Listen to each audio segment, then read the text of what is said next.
this. Oh, boy. A new Politico report claiming that anti-Trump legal pundits hold off-the-record calls about Donald Trump's legal sagas. Quote, the group's gathering was not a one-time event, but in fact an installment in an exclusive weekly digital salon every Friday. They meet on Zoom to hash out the latest twists and turns in the Trump legal saga and intellectually stress test the arguments facing Trump on his journey through the American legal system, because that's their job, right? The calls include several pundits who make appearances on several major cable networks that are not this one. Yeah, Jeffrey Toobin also on those phone calls, apparently. Joe Concha is a Fox News contributor, and he joins us now. Joe, what do you think about this? Is there a problem that you see here? A huge problem, Carly, because Donald Trump has said repeatedly that there is a legal conspiracy against him.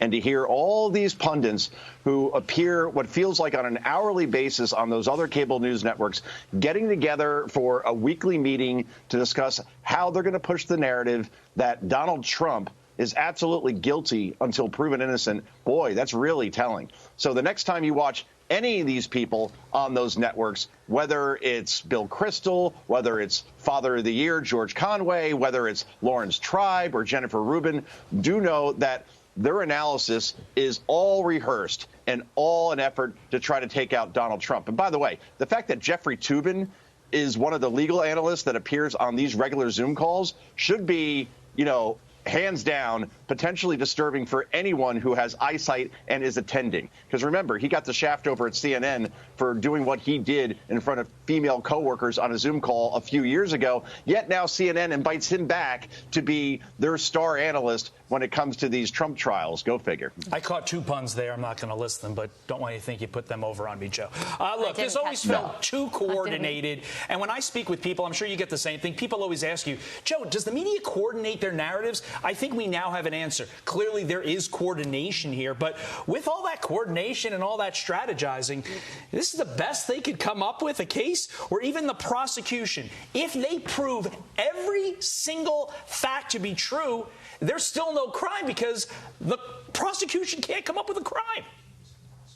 Yeah, Todd, I love the Jonathan Turley analogy where he says this is a Frankenstein case, right, where they took a dead misdemeanor and then bootstrapped it to a dead felony and then zapped it back to life.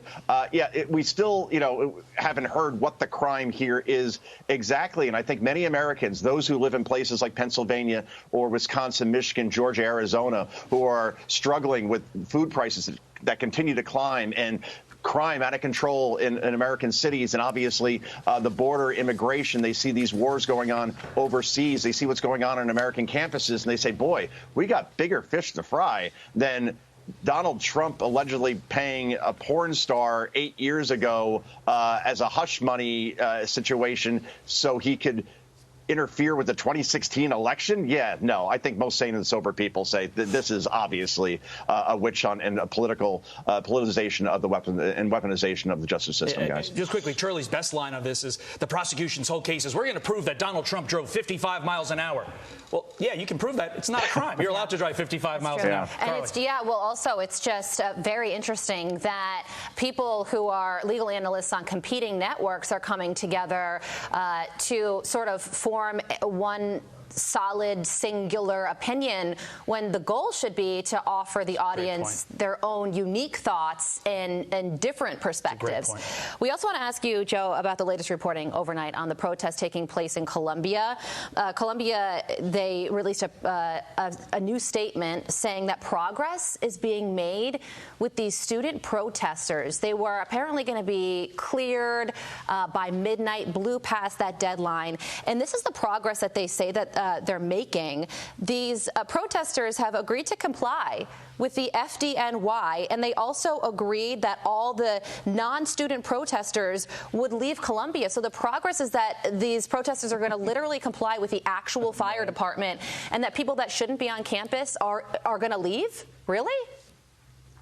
Yeah, the people that should be on campus, they're not going anywhere because they are paid for. That is organized labor in essence. So that's their job at this point. And there's no brushing aside the fact that we saw signs from some of these maniacs standing in front of Israel supporters with the sign Al-Qassam's next targets. Al-Qassam obviously is the military wing of Hamas. So that doesn't sound very peaceful to me. We heard chants of go back to Poland.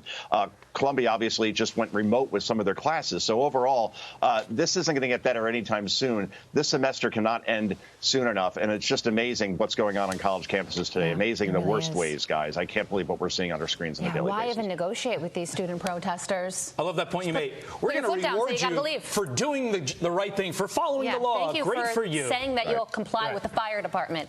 Joe, thank you for joining us.